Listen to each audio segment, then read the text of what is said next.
Welcome back to day 3. Yesterday we got to take a look at comprehension, the first step in the process that we're applying to build our Bible literacy. Comprehension asks the question, what does it say? And today we're coming back to take a look at the next step, which is interpretation. Interpretation being the step where we ask, what does it mean? Now, one of the things that makes interpretation such a scary part of the process for someone who is doing this on their own is that they know that they lack the ability to properly interpret the text. And I actually think that's a really good place for you to be in with this, but it doesn't mean that you don't try. What I am telling you to do is give yourself permission to fail. Give yourself permission to stumble toward interpretation on your own so that when you do finally go and consult a commentary or listen to a teaching, you've already done some critical thinking about the text yourself.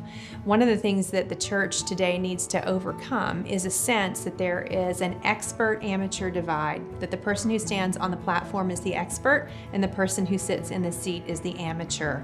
As long as you have yourself in that kind of a situation, you are going to defer to the expert at every turn.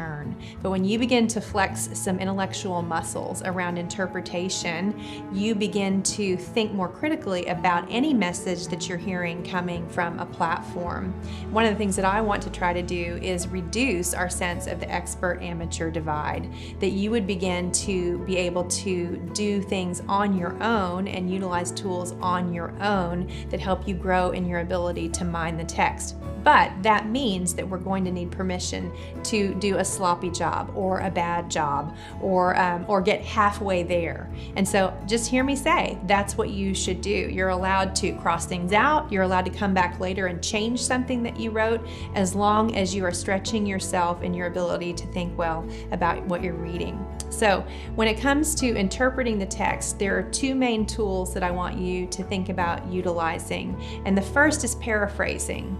Paraphrasing is one that is really unpopular with my students because it's really hard to do and they feel self-conscious about the paraphrases that they write. But basically what it's asking you to do is to take a verse or a passage and write it out in your own words. Now, closely related to paraphrasing is summarizing. You could argue that summarizing is just another form of paraphrasing. You're going to use summarizing a lot more when you're in, say, a long text, perhaps a historical narrative in the Old Testament. But we're in a book right now that's pretty short. It's only 5 chapters and it's pretty pithy, short statements, a lot of directions on what to do. And so paraphrasing is something you would utilize more in an epistle in the New Testament. It's relatively short. So both of those are things that are pretty difficult to learn to do.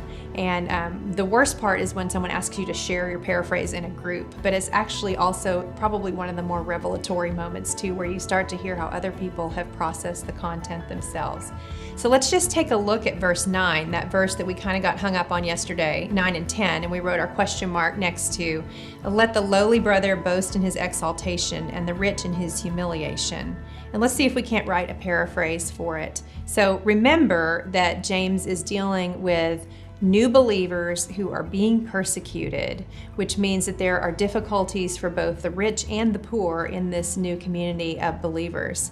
And so the first step in trying to write a paraphrase would actually be to look at this in a different translation and just see if there's anything that we're missing. So I'm going to look at James 1, 9, and 10 in the NIV, and here's what it says in the NIV. It says, believers in humble circumstances ought to take pride in their high position, but the rich should take pride in their humiliation, since they will pass away like a wildflower. So you start to get the idea that what James is getting at, and we know that later on in the letter, because you've already read all of it, he's going to talk about this issue of favoritism. In fact, that's going to be the next thing that's going to come up in his discussion.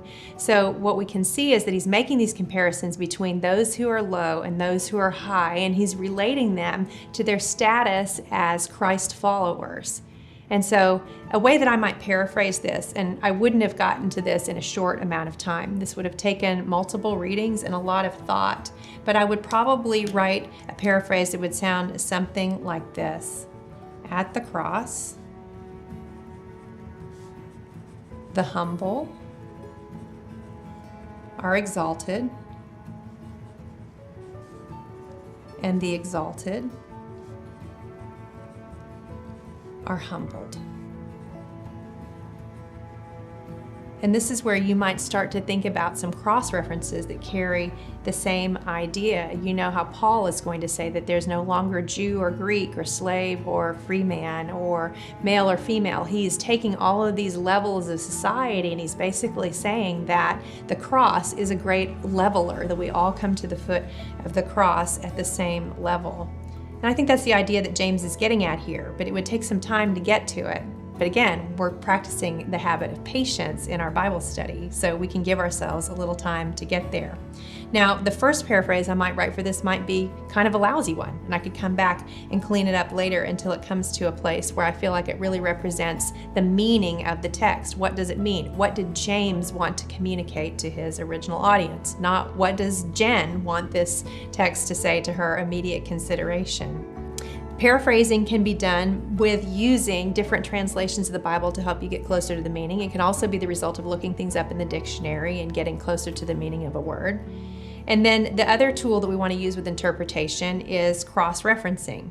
So cross-referencing can be a little hard to get a hold on when you're just starting out with reading the Bible in this way, because you may not know a whole lot of the Bible. You may not be that familiar with other passages in the Bible. So it's going to require some patience on your part. And this frankly may be something that you only get into as you start going to the commentaries later on, when you're in the earliest stages of learning the Bible in this way. But the longer that you study the Bible with that comprehension piece in place, the more other verses are going to start to come to mind.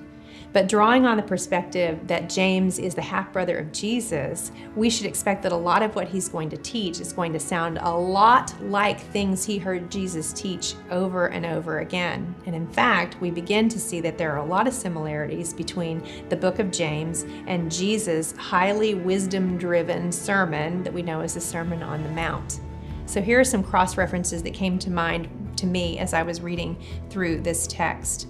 If you look at verse 12, that's kind of the most obvious one. Blessed is the man who remains steadfast under trial, for when he has stood the test, he will receive the crown of life.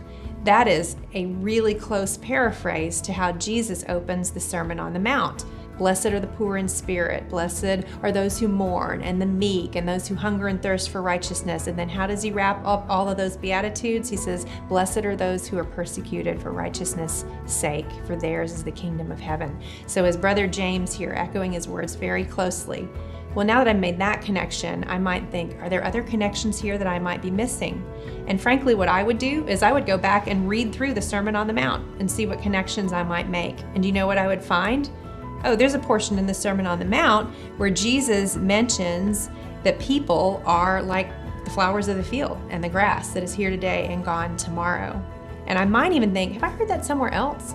That's actually back in Isaiah 48, where the grass withers and the flower fades, but the word of the Lord stands forever. So over time, these cross-references begin to emerge and solidify for us. And then I might even realize that actually back in verse 2, count it all joy, my brothers, when you meet trials of various kinds, actually sounds a lot like those Beatitudes too. And that what James has done here is he has opened his letter in a similar way to the way that his half-brother Jesus opens probably the most significant sermon that we'll ever hear recorded. So this is just a brief introduction to how you might use paraphrasing or cross-referencing to get closer to the interpretation of the text. Here's what it's not your job to do as a beginning Bible student. It's not your job to land on a rock-solid interpretation of the text that you would stand by. But it is your job to come up with what your best guess is at the interpretation before you hear someone else's interpretation. And it should be an interpretation that's based on the comprehension work that you've done as well. So that's our brief introduction to interpretation. We'll come back tomorrow and take a look at how we might apply these truths that we're finding.